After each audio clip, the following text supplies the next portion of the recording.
मित्रांनो, आज आपण पाहणार आहोत प्रकरण 6. शिकण्यासाठी काम करा, पैशांसाठी नको. माझ्या उच्च शिक्षित डॅडसाठी नोकरीतील सुरक्षा हीच सर्व काही होती आणि श्रीमंत डॅडसाठी मात्र शिक्षण. काही वर्षांपूर्वी मी सिंगापूरमधल्या एका वर्तमानपत्राच्या प्रतिनिधीला मुलाखत द्यायला तयार झालो. माझी मुलाखत एक तरुण महिला पत्रकार घेत होते. आम्ही एका हॉटेलच्या प्रतीक्षालयात भेटलो. कॉफीचे गुटके घेत माझ्या सिंगापूर भेटीबद्दल बोलत होतो आणि मी आणि झिगलर असं दोघं दुसऱ्या दिवशी व्याख्यान देणार होतो. ते मोटिवेशन या विषयावर बोलणार होते, तर माझा विषय होता श्रीमंतांची गुपितं. मला एक ना एक दिवस तुमच्यासारखी बेस्ट सेलर ऑथर व्हायचं आहे, असं ती म्हणाली. मी तिचे लेख वाचले होते. त्यांची माझ्यावर छापही पडली होती. ती खरंच चांगली लेखिका होती. तिच्या लेखनाची शैली मोकळी आणि संवादी होती. नक्की होशील. तुझी लेखनशैली खरंच चांगली आहे, मी म्हणालो. मग अडचण काय आहे? माझं लेखन कोणीही छापण्यासाठी स्वीकारत नाही, ती शांतपणे सांगू लागली. प्रत्येकजण म्हणतो की माझ्या कादंबऱ्या अव्वल दर्जाच्या आहेत, पण पुढे काहीच घडत नाही. म्हणून मी या वर्तमानपत्रात नोकरी करते. त्यामुळे किमान माझा चरितार्थ तरी चालतो. याबाबत तुम्ही काही सुचवू शकाल का? नक्कीच, मी उत्तर दिलं. माझा एक मित्र इथे सिंगापूरमध्येच एक वर्ग चालवतो. त्या वर्गात विक्री कलेचं प्रशिक्षण दिलं जातं. मोठमोठ्या कंपन्यांनाही तो त्याचे वर्ग देतो. मला असं वाटतं की तू हा अभ्यासक्रम करावा, त्याचा तुला फायदा होईल. तुम्हाला असं म्हणायचं आहे का की मी आता त्या वर्गाला जाऊन विक्री कशी करायची हे शिकावं? ती थोडी आश्चर्यचकित झाली होती आणि रागावलीही होती. मी होकारार्थी मान डोलावले. तुम्ही माझी चेष्टा करताय, हो ना? मी पुन्हा मान हलवली. यात चुकीचं काय आहे? मी मागे रेलून बसत विचारलं. ती दुखावल्यासारखी दिसत होती आणि आपल्यामुळे नाही अशी मी स्वतःशीच समजूत करून घेत होतो. मी तिला मदत करू पाहत होतो, पण काहीतरी वेगळंच घडत होतं. हे पहा, मी इंग्रजी साहित्याची पदव्युत्तर पदवी घेतली आहे. ती काय विक्रेता होण्यासाठी? मी आता ते शिकायला जाऊ का? मी एक व्यावसायिक आहे आणि मला ज्याची आवड आहे त्याविषयी मी शिकले आहे आणि शिकते आहे. मला काही विक्रेता व्हायचं नाही. मी अशा लोकांचा तिरस्कारच करते. त्यांना फक्त पैसा दिसत असतो, पैसा. मी साहित्याचा विचार करते. मग मी ते का शिकू? ती आता तिची बॅग भरू लागली होती. आमची मुलाखत संपली होती. त्या टेबलवर माझ्या एका बेस्ट सेलर पुस्तकाची प्रत होती. मी ती प्रत आणि त्याबरोबर तिच्या नोट्स उचलल्या. त्या नोट्सकडे बोट दाखवत मी विचारलं, तू हे पाहिलंस का? आपल्याच नोट्स पाहत ती म्हणाली, काय? ती गोंधळून गेली होती. मी पुन्हा एकदा तिच्याच नोट्सकडे बोट दाखवलं. तिनं त्या पॅडवर लिहिलं होतं, Robert Kiyosaki, best selling author. ते म्हणतात बेस्ट सेलिंग ऑथर, सर्वोत्तम लिहिणारा नाही, विकला जाणारा. तिचे डोळे विस्फारले. हे पहा, मी काही चांगला लेखक नाही. मी विक्रीची कला शिकलो आहे. तुझ्याकडे पदव्युत्तर पदवी आहे, तुला साहित्याची आवड आहे आणि तू लिहितेसही चांगलं. मग लिखाणाची कला आणि विक्रीची कला एक झाल्या तर बेस्ट सेलिंग आणि बेस्ट रायटिंग ऑथर मिळेल. माझं बोलणं ऐकून तिचा संताप कमी होण्याऐवजी जास्तच वाढला. तो तिच्या चेहऱ्यावर दिसत होता. मी इतक्या खालच्या पातळीवर कधीच येणार नाही. तुमच्यासारख्या लेखकांना लेखनाशी काहीच कर्तव्य नसतं. मी साहित्याचाच विचार करते आणि तुम्ही विक्रेते आहात, हे काही चांगलं नाही. एवढं बोलून ती घाईघाईत निघून गेली. जाता जाता ती मला दुसऱ्या दिवशीच्या व्याख्यानासाठी एक विषय देऊन गेली होती. हे जग हुशार, बुद्धिमान, सुशिक्षित आणि काही ना काही अंगभूत कला असलेल्या लोकांनी भरलेलं आहे. अशी माणसं आपण रोज अवतीभोवती पाहतो. काहीच दिवसांपूर्वी मी एका गॅरेजमध्ये गेलो होतो. माझ्या कारमध्ये काहीतरी बिघाड झाला होता. गॅरेजमध्ये एक तरुण मेकॅनिक होता.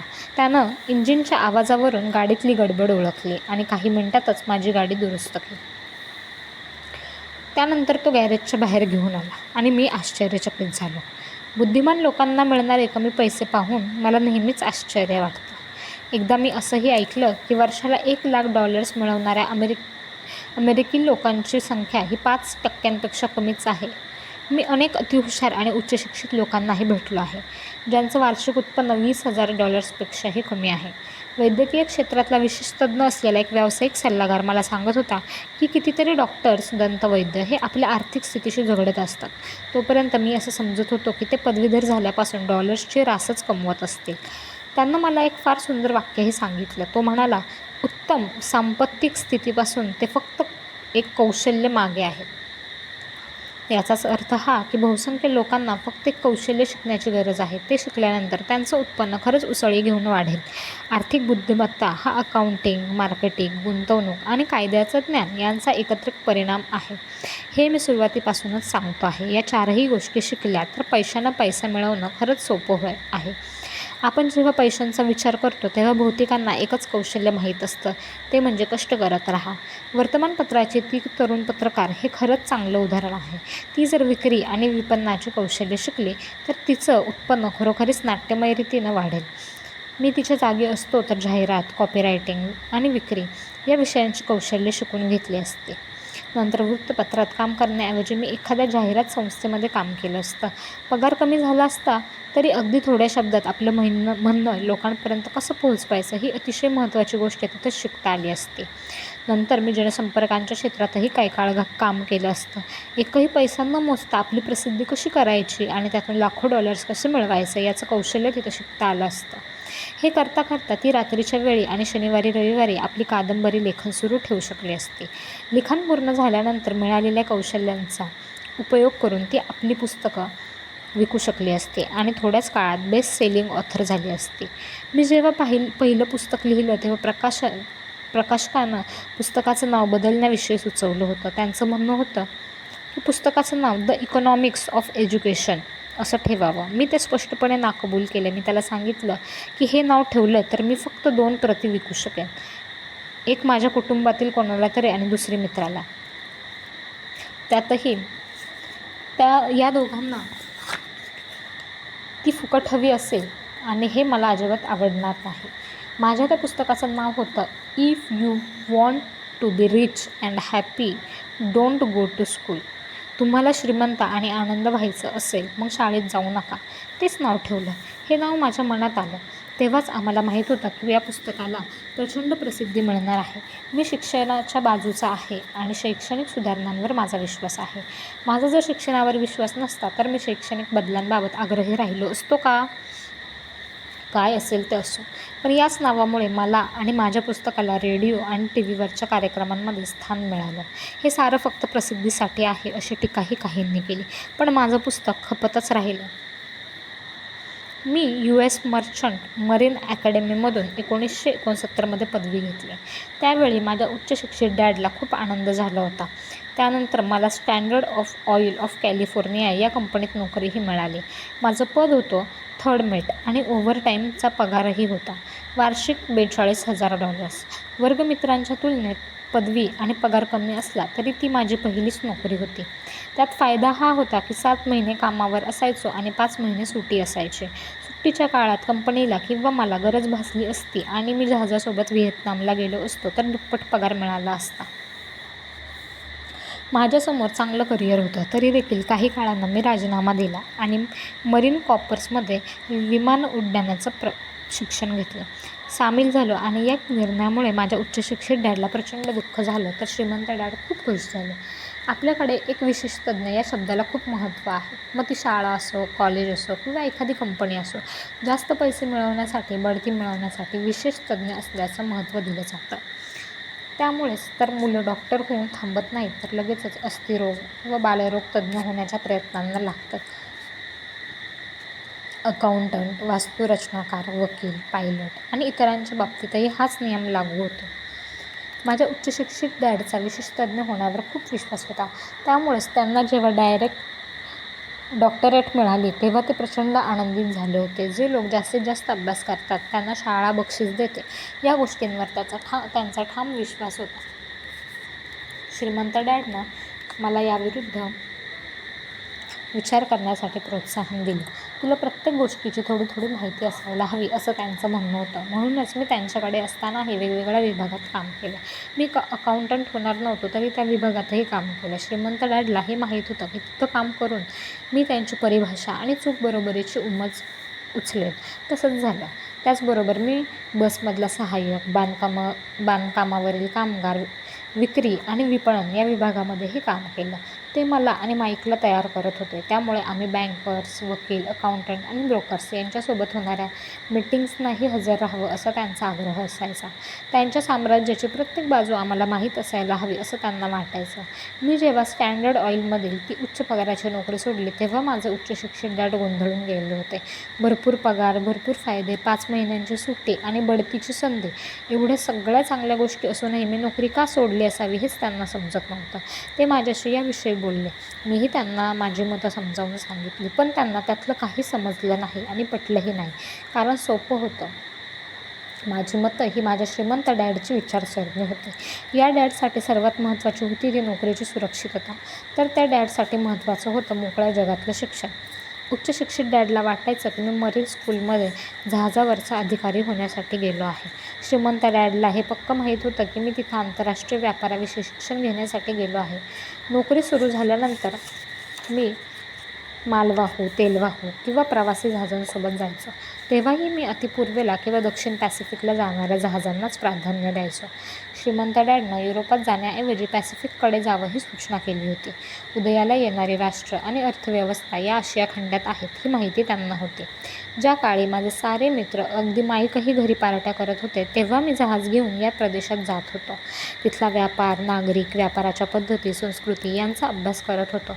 जपान, थायलंड, सिंगापूर, हाँगकाँग, व्हिएतनाम, कोरिया आणि फिलिपिन्स अशा देशात जात होतो. मी देखील पार्ट्या केल्या, पण त्या कोणाच्या घरी नाही, त्या जहाजावर किंवा व्यापाऱ्यांसोबत. त्यामुळे मी या मित्रांपेक्षा वेगानं शिकलो. उच्चशिक्षित डॅडला मी ही नोकरी सोडून मरीन कॉर्प्समध्ये जाण्याचा निर्णय का घेतला हे कधीच समजलं नाही. मला विमान उडवायला शिकायचं आहे असं उत्तर मी त्यांना दिलं. खरं तर मला सैन्याच्या तुकडीचं नेतृत्व कसं करायचं याचं प्रशिक्षण घ्यायचं होतं. कंपनी चालवण्यातला सर्वात महत्त्वाचा आणि अवघड भाग लोकांसंबंधी असतो. एवढ्या लोकांना एकत्र बांधून ठेवणं आणि आपल्या ध्येयासाठी काम करायला लावणं खरंच अवघड असतं, हे श्रीमंत डॅडनं सांगितलं होतं. त्यांनीही लष्करात 3 वर्ष काढली होती. माझ्या उच्च शिक्षित डॅडना यात सवलत, माफी मिळाली होती. अगदी धोकादायक स्थितीत नेतृत्व करण्याची कला फार महत्त्वाची असते. ती मला तिथं शिकायला मिळाली असते. श्रीमंत डॅड सांगायचे, आता तुम्ही नेतृत्व गुण शिकायला हवेत, स्वतःला तसं घडवायला हवं. ते जर झालं नाही तर कधीच तुमच्या पाठीत खंजीर खुपसला जाईल. व्यवसायात ही गोष्ट नेहमीच घडत जाते. मी 1973मध्ये व्हिएतनाममधून परतलो. मला विमान चालवायची आवड होती, तरीही मी कमिशनचा राजीनामा दिला. नंतर मला झेरॉक्स कॉर्पोरेशनमध्ये नोकरी मिळाली. मला विक्रीची कला अजिबात जमत नव्हती. त्यावेळी मी खूप बुजरा आणि लाजाळू होतो. आर्थिकदृष्ट्या सक्षम व्हायचं असेल, पुढे जायचं असेल तर विक्रीची कला शिकणं अतिशय महत्त्वाचं होतं आणि झेरॉक्सकडे अमेरिकेतला सर्वात उत्तम असा विक्री प्रशिक्षण कार्यक्रम होता. मी ही नोकरी त्यासाठीच निवडली होती, केवळ फायद्यासाठी नाही. श्रीमंत डॅडना माझ्या या निर्णयाचा अभिमान वाटे, तर गरीब डॅडना दुःख. झेरॉक्समधील नोकरीमुळे तर ते शर्मिंदेच होते. ते बुद्धिमान होते आणि बुद्धिमान लोकांच्या दृष्टीनं विक्री करण्यासारखं हीन काम दुसरं नव्हतं. मी झेरॉक्समध्ये 4 वर्ष काम केलं. कोणाच्याही बंद दरवाजावर थाप मारणं, त्यांच्याशी बोलणं आणि त्यांच्याकडून नकार मिळणं, अपमानही होणं याबाबतची माझ्या मनातील भीती पूर्ण नाहीशी होईपर्यंत मी हे काम करत होतो. ज्या क्षणी मी त्या भीतीवर मात केली त्या दिवशी राजीनामा दिला. त्यावेळी मी विक्री करण्यात अव्वल स्थानावर होतो, तरीही हा निर्णय घेतला. मी पुन्हा एकदा एका अव्वल दर्जाच्या कंपनीतलं उत्तम करिअर मागे सोडून पुढे निघालो होतो. 1977मध्ये मी माझी पहिली कंपनी सुरू केली. श्रीमंत डॅडनं मला आणि माईकला कंपन्या ताब्यात घेऊन चालवण्यासाठी तयार केलं होतं. आता मला कंपनी सुरू करण्याचा आणि ती व्यवस्थित बांधण्याचा आणि चालवण्याचा अनुभव घ्यायचा होता. माझं पहिलं उत्पादन होतं नायलॉन आणि वेलक्रोचं पाकिट. या गोष्टी अतिपूर्वेकडील देशात तयार व्हायच्या आणि जहाजानं न्यूयॉर्कमध्ये आणल्या जायच्या. माझं कॉलेज त्या गोदामाच्या जवळच होतं. आता माझं औपचारिक शिक्षण पूर्ण झालं होतं आणि स्वतःची परीक्षा घेण्याची वेळ आली होती. जमलं तर उत्तम आणि अपयशी ठरलो असतो तर कफल्लक झालो असतो. श्रीमंत डॅड म्हणाले, 30च्या आत कफल्लक होणं चांगलं असतं. पुन्हा मी सगळं मिळवण्यासाठी हाती वेळ असतो. मी त्यांचा सल्ला ऐकला होता. माझ्या 30व्या वाढदिवसाच्या आदल्या दिवशी माझं जहाज कोरियाहून न्यूयॉर्ककडे यायला निघालं होतं. मी आजही आंतरराष्ट्रीय व्यवसाय करतो. श्रीमंत डॅडनं सांगितल्याप्रमाणे मी आजही उदयोन्मुख देश आणि अर्थव्यवस्था शोधत असतो. आज माझी कंपनी दक्षिण अमेरिका, आशिया, नॉर्वे आणि रशियामध्ये गुंतवणूक करते. जॉब हा शब्द JOB जस्ट ओव्हर ब्रोक याचं लघुरूप आहे असं म्हटलं जातं. दुर्दैवानं हे लक्षावधी लोकांना लागू पडतं. आपल्या शैक्षणिक संस्था या आर्थिक बुद्धिमत्तेला बुद्धिमत्ताच मानत नाहीत. त्यामुळे बहुतेक कामगार त्यांच्या उत्पन्नाच्या मर्यादेतच उपजीविका करतात आणि फक्त बिलं भरत राहतात. व्यवस्थापकीय मंडळींचा आणखी एक भयानक सिद्धांत आहे. त्यांच्या मते कामगार किती काम करतात तर काढून टाकलं जाऊ नये इतपत. मालक किती पैसे देतात तर लोकांनी काम सोडून जाऊ नये इतपत. आपण जर कंपन्यांच्या पगाराची श्रेणी पाहिली तर या सिद्धांतात तथ्य आहे हेही लक्षात येतं. याच्याच परिणामस्वरूप बहुसंख्य कामगार पुढे जात नाहीत. त्यांना जे शिकवलेलं आहे तेच ते करत राहतात. सुरक्षित नोकरी मिळवणं हेच त्यांच्या पुढचं ध्येय असतं. ते पगार आणि फायदे या दोनच गोष्टींवर लक्ष एकाग्र करतात. याचा त्यांना अल्पकाळासाठी फायदा होतो. दीर्घकाळासाठी मात्र ही गोष्ट नुकसानच करणारी असते. त्याऐवजी काहीतरी मिळवण्यापेक्षा काहीतरी शिकणारं काम करावं असा सल्ला मी देतो. एखाद्या विशिष्ट व्यवसाय निवडण्यापूर्वी त्यासाठी कोणती कौशल्य आत्मसात करावी लागतात याचा विचार करावा. रॅट रेसच्या सापळ्यात अडकण्यापूर्वीच या गोष्टी ठरवायला हव्यात. एकदा का रॅट रेसच्या कार्यपद्धतीत अडकलं की आपण गिअरच्या चाकांप्रमाणेच होतो. छोटी चाकं मोठ्या चाकाभोवती फिरतात आणि वेगळ्याच कोणत्या तरी गोष्टीला गती देत राहतात. चाक बेभानपणे फिरत राहतं. त्याला त्यातून काय होतं हेही समजत नाही. मध्यंतरी टॉम क्रूजचा जेरी मॅग्वायर नावाचा एक चित्रपट आला होता. त्यामध्ये खूप छान वाक्य आहे. एक वाक्य आहे, मला पैसा दाखव. दुसरं वाक्य तर अगदी आजचं सत्य आहे. त्याला कंपनीतून काढलेलं असतं. तो ऑफिसच्या बाहेर पडत असतो. बाहेर पडता पडता तो मागे वळून सगळ्यांना विचारतो, माझ्याबरोबर कोणाला यायचं आहे? सारेजण स्तब्ध होतात आणि कोणी काहीच बोलत नाही. एक मुलगी उठते आणि म्हणते, मला आवडेल, पण येत्या 3 महिन्यात माझी बढती अपेक्षित आहे. हे वाक्य या चित्रपटातलं सर्वात जास्त लागू होणारं वाक्य असावं. लोक बिलं भरण्यासाठीच काम करत राहतात. माझे उच्च शिक्षित डॅड दरवर्षी पगारवाढीची वाट पाहायचे आणि दरवर्षी त्यांच्या पदरी निराशाच यायचे. मग ते आपली योग्यता वाढवण्यासाठी आणखी काहीतरी शिकत. ते पूर्ण झालं की पुन्हा एकदा पगारवाढीची वाट पाहत आणि पुन्हा एकदा निराश होत. मी लोकांना नेहमी एक प्रश्न विचारतो, हे रोजचं काम तुम्हाला कुठे घेऊन जाणार आहे याची तुम्हाला तरी कल्पना आहे का? आपलं काम, आपली मेहनत आपल्याला कुठे घेऊन चालली आहे? त्यातून पुढे काय होणार आहे? भविष्यात काय वाढवून ठेवलं आहे याचा विचार नको का करायला? क्रेगेस कार्पेल यांच्या दी रिटायरमेंट मिथ या पुस्तकात लिहितात, मी एका राष्ट्रीय निवृत्तीवेतन सल्लागार कंपनीच्या मुख्यालयाला भेट दिली. त्यांच्या व्यवस्थापकीय संचालनालाही भेट दिली. त्या उच्चपदस्थ व्यवस्थापक मंडळींसाठी उत्तम प्रकारचे रिटायरमेंट प्लॅन्स तयार करतात वाकबदार आहे. मी त्यांना विचारलं की ज्यांचं उत्पन्न खूप टोकडं आहे त्यांनी निवृत्तीनंतरच उत्पन्न मिळवण्यासाठी काय करावं? त्या हसत हसत म्हणाल्या, सिल्वर बुलेट. काय? मी विचारलं. Silver bullet. त्यांनी खांदे उडवले. ज्यांना भरपूर मुलं आहेत आणि निवृत्तीनंतर स्वतःचा उदरनिर्वाह चालणं अवघड आहे असं वाटणं त्यांनी स्वतःच्या डोक्यात गोळी झाडून घ्यावी. यालाच म्हणतात सिल्वर बुलेट. कार्पेल यांनी निश्चित उत्पन्न देणारा रिटायरमेंट प्लॅन आणि नवा 401K प्लॅन यातील फरक पुस्तकाद्वारे दाखवून दिला आहे. हा नवा प्लॅन खूपच धोकादायक असल्याचं मानलं जातं.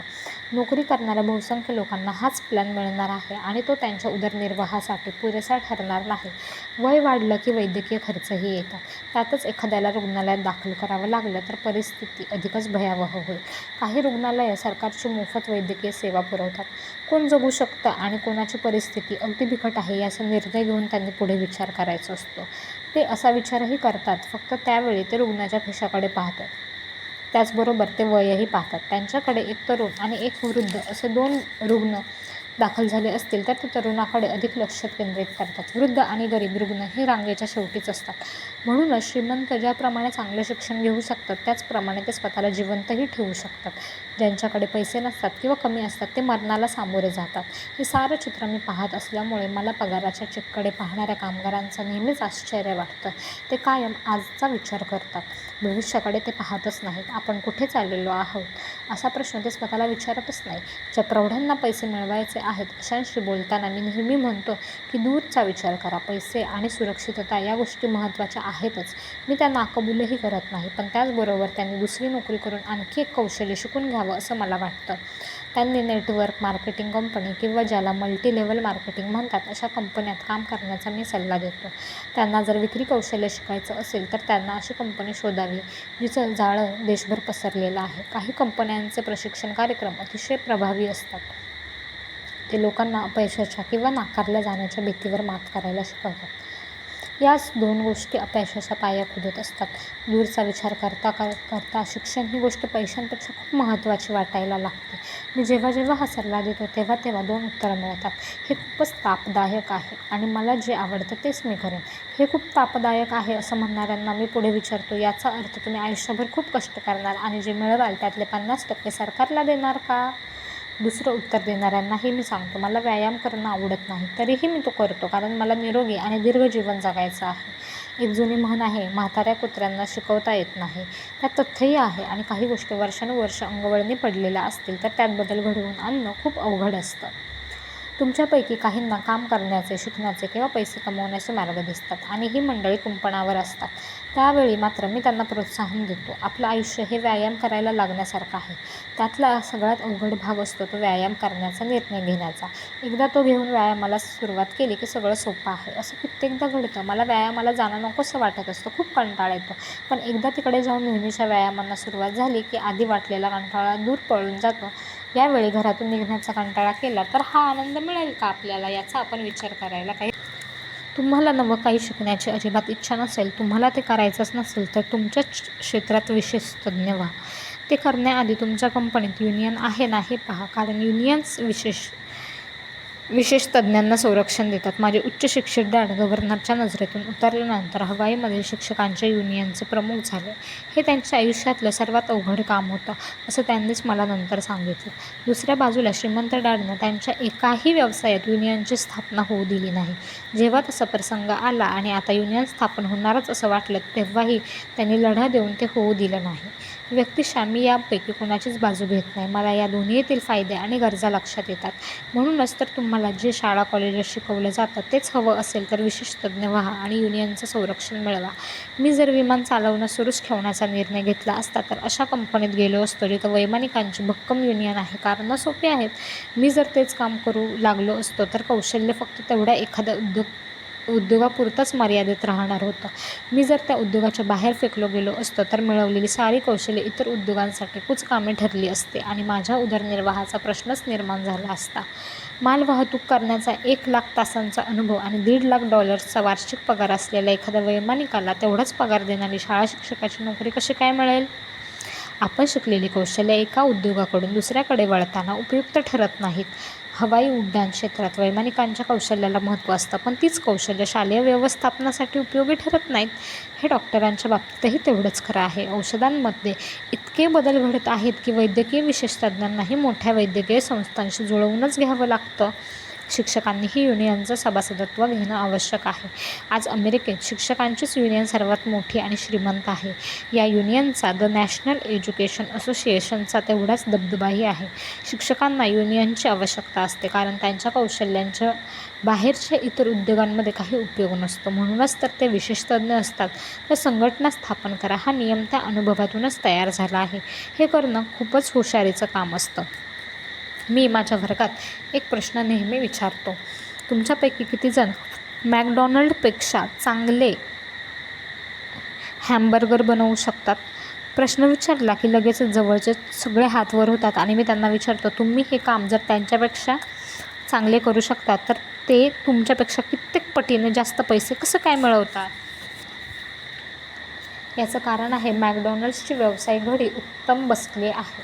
बुद्धीची उत्तम देणगी असलेले बहुसंख्य लोक हॅमबर्गर बनवण्यावर लक्ष केंद्रित करतात. व्यवसायाची घडी बसवणं, विक्री, विपणन व्यवस्था उभी करणं याबाबत त्यांना काहीच माहिती नसते. असलीच तर ती फारच तोकडी असते. माझा हवाईतला एक मित्र थोर कलाकार आहे. तो चांगले पैसे मिळवतो. एके दिवशी त्याला त्याच्या आईच्या वकिलांनी बोलावून घेतलं की तिनं त्याच्यासाठी $35,000 मागे ठेवले आहेत. वकिलाचं शुल्क आणि सरकारचा कर गेल्यानंतर त्याच्या इस्टेटीतून एवढी रक्कम शिल्लक राहत होती. त्याला लगेचच जाहिरात करून आपला व्यवसाय वाढवण्याची संधी दिसली. 2 महिन्यांनंतर खूप श्रीमंतांसाठी असलेल्या एका महागड्या मासिकात त्याची पूर्ण पान 4 रंगी जाहिरात अवतरली. तो त्याच मासिकात 3 महिने जाहिरात करत होता. दुर्दैवानं त्या जाहिरातीला काही प्रतिसाद मिळाला नाही आणि वारसा हक्कानं मिळालेली सारी रक्कम खर्ची पडली. आता तो चुकीच्या माहिती दिल्याबद्दल त्या मासिकावर खटला भरणार आहे. उत्तम हॅमबर्गर बनवता येतो पण तो विकता येत नाही याचं हे उदाहरण आहे. मी त्याला विचारलं, तू यातून काय शिकलास? त्यावर तो म्हणाला, जाहिरात विकणारे लोक लुच्च असतात. मग मी त्याला विचारलं, तुला विक्रीचं शास्त्र शिकवणारा अभ्यासक्रम करायची इच्छा आहे का?